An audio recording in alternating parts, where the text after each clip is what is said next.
तो जिंदे ढेंड के कोई ताकड़े में तोल दे हाथ ऊपर कर दे, नहीं कर सकते ना। तो पटलियां को सुधारना मतलब इतना कठिन काम है कि हमारे पास बैठे भगत जी हाथ थे क्या, लोग को भी गाली हमले उसके बाद भी अभी दम पकड़ रहे, ठीक है ना। तो इनको आदत ही पड़ गई, इनको लोग गाली नहीं देते, इनको चैन नहीं मिलती है। तो उनका ये काम अब उन्होंने मुझे सौंप दिया। मैंने भी यही सोचा कि ठीक है, कोई दिक्कत नहीं है, समाज की सेवा करना है, ठीक है ना। गालियां तो सुनना पड़ेगी। देखिए, आप यदि नौकरी कर रहे हैं तो महीने में तनख्वाह मिल जाती है, दाढ़ की जा रहे हैं तो शाम को दाढ़ की मिल जाती है, खेती कर रहे हैं तो फिर सीजन में हमारों का अनाज मिल जाता है। समाज सेवा का ऐसा काम है कि कुछ भी नहीं मिलता, लोग पेट भर के गालियां बकेंगे, ही आवे से उधार हुआ, ठीक है ना। नारा है वो अभी क्या, ठीक है। मैं आपको बता दूं, मेरे उस क्षेत्र में ललित भाई कभी आते थे, पीठ भाई, वो वहां से अपनी टीम लेके आते थे पूरे समाज को सुधारने की बात करने के लिए। तो हमारे उस क्षेत्र के बढ़िया आराम से एक बाटल पी, फिर कहता है ही आयो साहब उधार बाहर होते, हमें तो पहले चीज उधरे डाके, ठीक है ना। तो ऐसी वो स्थितियां बनती थी। उस जिले से, उस गांव का मैं रहने वाला हूं।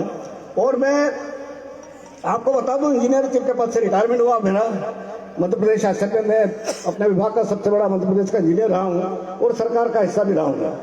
अप्रैल 2024 में सेवानिवृत्त हो गया हूँ।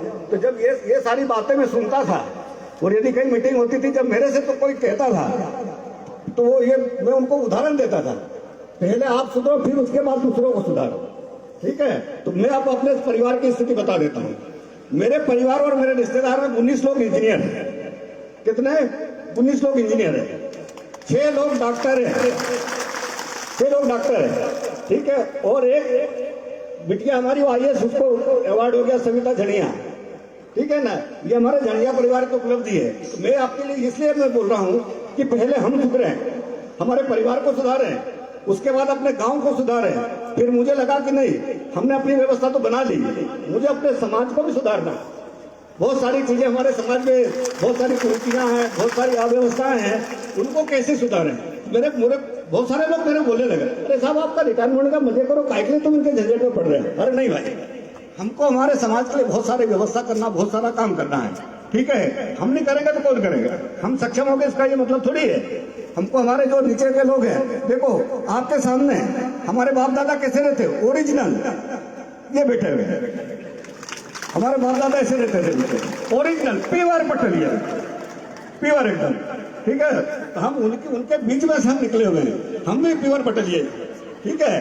तो क्योंकि ये सब अपने अपने कर्मों का है, और जहां हम यदि बच्चों को पढ़ाएंगे तो सारी चीजें अपना हो जाएगी। यदि इतने इंजीनियर की वर्दी और पैदा हो गए तो हम ये समझो कि पटलिया को कहां लेके जाएंगे, ठीक है ना। तो ये बहुत आवश्यक है, समाज में पढ़ाई बहुत जरूरी है। और ये आपको बता दें, बहुत कम समय हमको मिला, मुश्किल से तो 30 दिसंबर को हमारा रजिस्ट्रेशन हुआ। उसके बाद हमारी कमेटियां बना के सारा कार्रवाई चालू हुई, बाइलाज हमने बनाए, बाइलाज बना के हमने उसको भेज दिया, पूरे बना के सारे व्हाट्सएप पे सारे समाज के वरिष्ठ जनों